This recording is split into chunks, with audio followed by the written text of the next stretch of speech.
Hey guys, I want to introduce you to my good friend Jennifer here, who has read Spared and Spark, Yep. but she's here to talk to us a little bit about Spared because it's a brand new novel and a very different feel. So, Jen, how was your experience reading it? Hi, Krista. It's great to be here with you. And to our audience, if we have a cameo from my foster dog, that's who you're going to see possibly running around in the background. So just a heads up for that. He's available for adoption. Yeah, Krista, I'm a huge fan of your writing, and it was very interesting to see the difference between the Spark and the Spared storyline, content, energy, really, really different. Both extremely good and powerful in sort of in very different ways. So I don't know how much people know about the Spared storyline. I'll let you explain that before I get into that. Sure. Yeah. So, Spared was crafted to be read after Spark, which is book one. And Spared takes place when Fee, my main character, is 18 years old. So it's 6 years prior to Spark going, or being magic being introduced, I should say. Mm.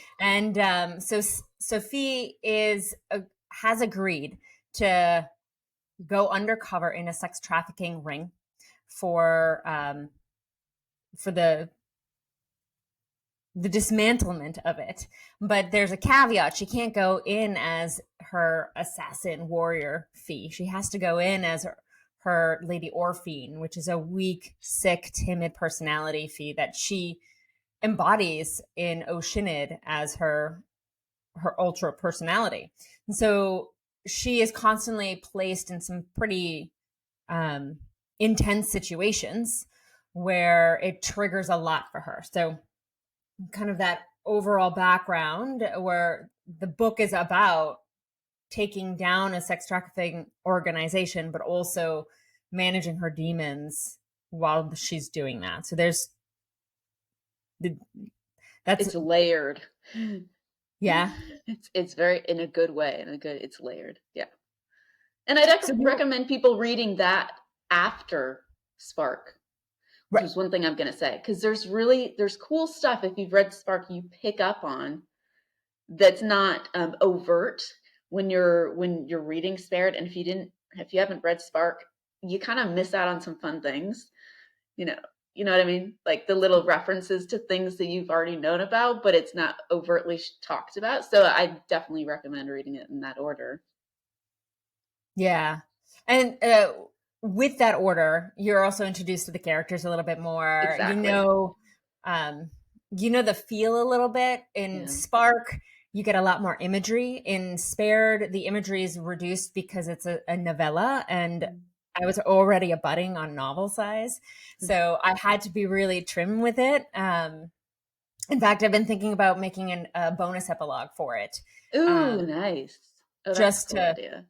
to wrap up a little bit more of the end stuff Yeah. that you may be wanting. But now, when you say it's layered, let's talk a little bit about that. Well, a a lot of things. So and I've got a question for you too about kind of what inspired you to write about this content, because it is very different, but it's done in a way that you're still in kind of the fantasy world. It's different than kind of the real life. It's extremely heavy content either way, but having it in kind of that fantasy world with the magic that still can leave the reader a little detached. Maybe that's the better way to say it, knowing that this is kind of it's not a real world, there's not really magic, so you can kind of detach from the heaviness of the content while still feeling the heaviness of the content. So it's an interesting balance for getting into something that will probably be really hard for people to read about. And I gotta say, I mean, you introduce it pretty quickly, the sex trafficking and the abuse, and it's a very real thing in the world. And I am very sensitive to that type of content. So even for me, stepping into the book without knowing a whole lot about, okay, how deep do you go? What kind of imagery is there? How real is this going to feel to me? there were a few chapters there I was not sure, and I talked to you about that. I was like, I'm not sure if I can keep going. Fortunately, you got that line where for me it was like, okay, I can keep going because I gotta like this needs to resolve. These guys need to go down. Like I can't leave it without justice taking place. So Mhm. that was my experience too. Fortunately, it was you cut the really hard stuff. You stopped it at a place where I could keep going for the sake of resolving it. And I needed to. It needed to be resolved. I couldn't leave it with the unjust place. Does that make sense? It does. Yeah. Yeah. Yeah. And so to refer back to the layered, you're talking about real world content. So I feel, and I don't know if this was your intention, but you're kind of introducing this horrific thing that actually takes place in the real world as an educational component, and I also feel as an advocacy component. And it's like, hey, this is dark stuff, but this is real, and let's be more aware of it. Um, but you did it in a way that's a story, and so it kind of delivered it a little more softly while still being very real, as this is something that needs to be paid attention to. This is really happening. um, this is fascinating, and I'm so curious. Like, why did you choose that topic? Why did you decide to go there with Fee's character and her life and make an entire story around it? Uh, there's my answer is going to be relatively layered too, and possibly a weird way. So while I was writing Spark, I one of the big things that shifted for me in my multiple versions of writing Spark was that I wasn't writing a story that I was creating. It was I was writing Fee's story.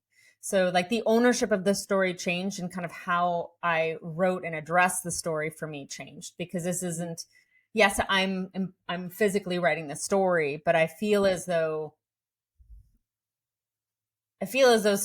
the way it felt in my heart and being, and how I needed to get the story out, was really empowered, like, and kind of,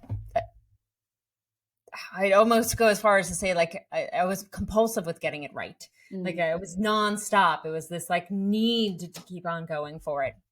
So kind of keeping that in mind when I was writing, and to kind of taking a look at how to create this novella, um, with Fee Story kind of being the prominent thing in line, prominent, like, focus, right? Like, not being my story necessarily, but being Fee's.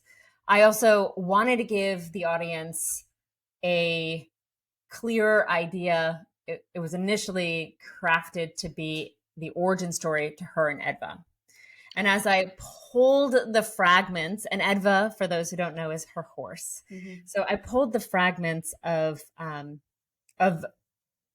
what was coming to mind together, and then this book was drafted, or this novella was drafted around around that, because Edva's owner was vicious, right? And so yeah, um that's how it evolved.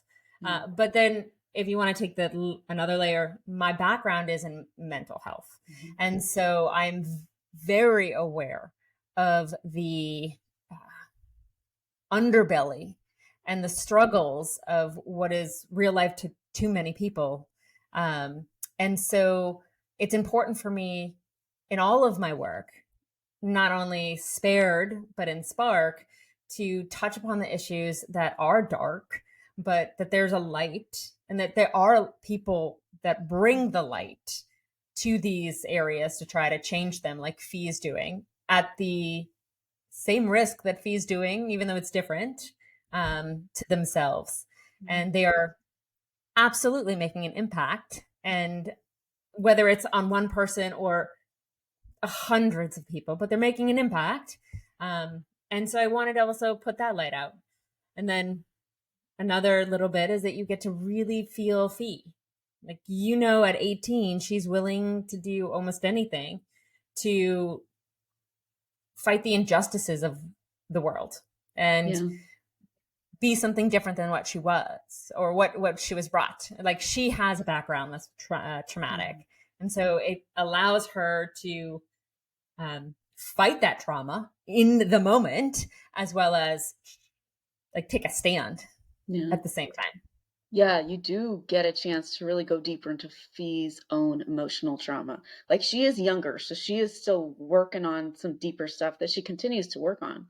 But it's a great setup, I think, for the upcoming books where we go, deeper into her life in the future. But it's a whole different glimpse into Fee's, I don't want to say emotional immaturity, that might not be the word, but the beginning, almost like the kind of the beginning of um her evolution, the beginning of her emotional evolution and the wisdom evolution and the strength. So it's she's very layered in this. It's a Yeah, wonderful companion to Spark, to get to know Fee on a very different level and kind of where she comes from. So while I do suggest reading Spark first, definitely, I think the 100%. readers will really enjoy having more and more layers of Fee to get to know, so we can really have compassion for her and understand kind of her deeper processing that she'll be Hmm. going through for the rest of the books to come. Yeah, So for the story of, you know, her and her horse.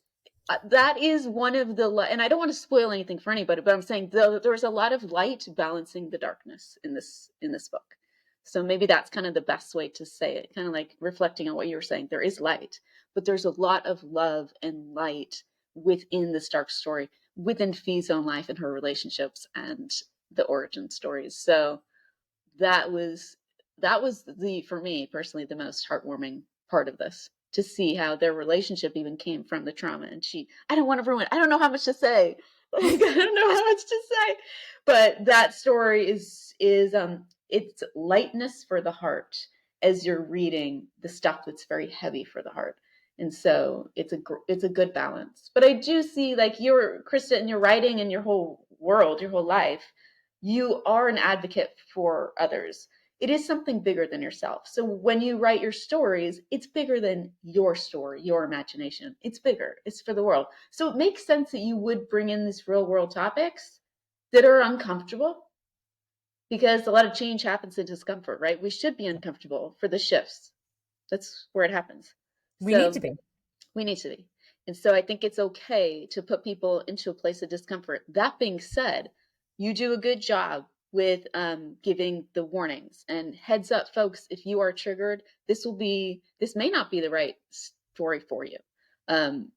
Depending on what your level of triggers are and where you are in that space, and everyone is different. And I was almost there. So I want to say that, I want to reflect that, and I think you do a great job with warning people.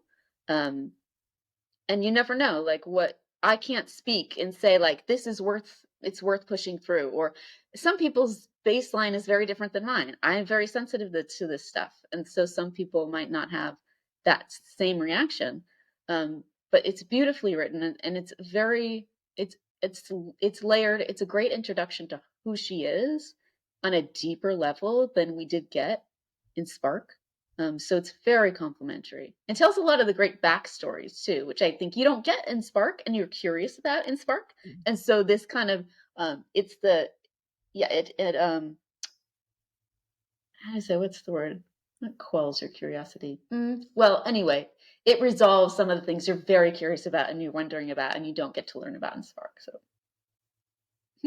I do want to say that there is so much background, so much history that can come out in different little snippets and different yeah. little stories, because Shadow Unit has been together for 14 years.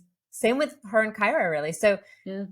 there's like there's there was yeah. Anyway, it's I exciting to know, think how much about. do you say? Yeah, and it's exciting to think about also for me anyway, how I get to write it into book two, and how Yeah. like so from I love threading things. That's the way I like to think of it. I thread things into and connect them, and so some of the things that aren't answered in this novella, let's say, even or definitely in book one, will absolutely be answered in book two. And so, yeah, it's fun to see how things get crafted for Yeah. my own mind and then put out there. And all to say, Krista, you know how slow of a reader I am in Yeah. general. Like really slow. Like it can take me a year to read a book because just time wise and attention span. I've read I read Spared in a day. So all to say, is also it's shorter, obviously, but it's one of those where you will keep reading each chapter because for many reasons, but you need it to result. You need justice to happen, and you need it to happen now. And so for me, that was one of the reasons that I kept going. But that's the fastest I've literally ever read a book in my life. You're so cute. It actually reminds me of another thing that, uh, and I'm not sure how to approach this, but like one of my reasonings for a lot of the layout is when in real life we have a situation like this, the good guys can't just go in and kill everybody, Right. right? And so, I like at first that's what I was like, oh, she's just going to handle it and they're all going to Yeah. die. And so, but they can't because in real Right. life, that is not how it Right. happens. And that's not like Fee would think of herself, to be honest, as more of a monster.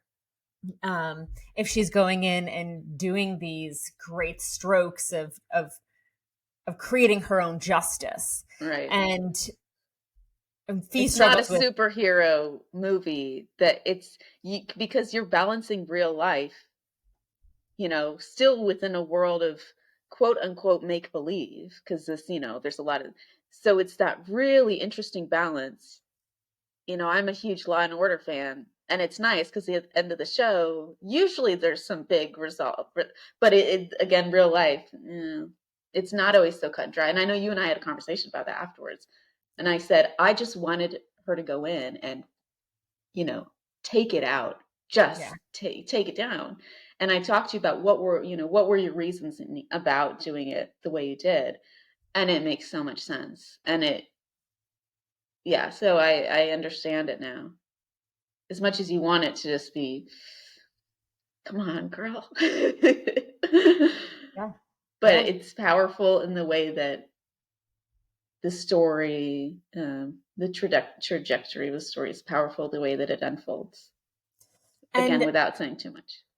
yeah, right. And I do want to also make note, and I think we can talk about it a little bit as well, is that so I present to the readers two different types, two different versions of Fee.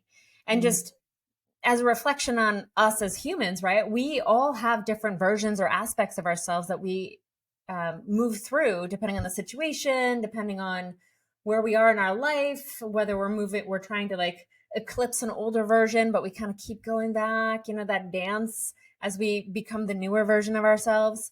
And so, and most of that is a choice as we Mm-hmm. evolve and do our work. And so Fee was, when I was crafting this story, Fee's versions are are deliberately meant to also reflect how when you're in a version of yourself that like Fee that feels weak and sick and timid, and she's essentially embodying so much of her past trauma in that version of herself, her physical symptoms, even how she experiences pain, um, the the touch, it becomes more in I intensify it because in reality, when we are in those situations ourselves, we feel Mm-hmm. the way those versions felt, Mm-hmm. whether that's more sensitive, more raw, whatever it might be.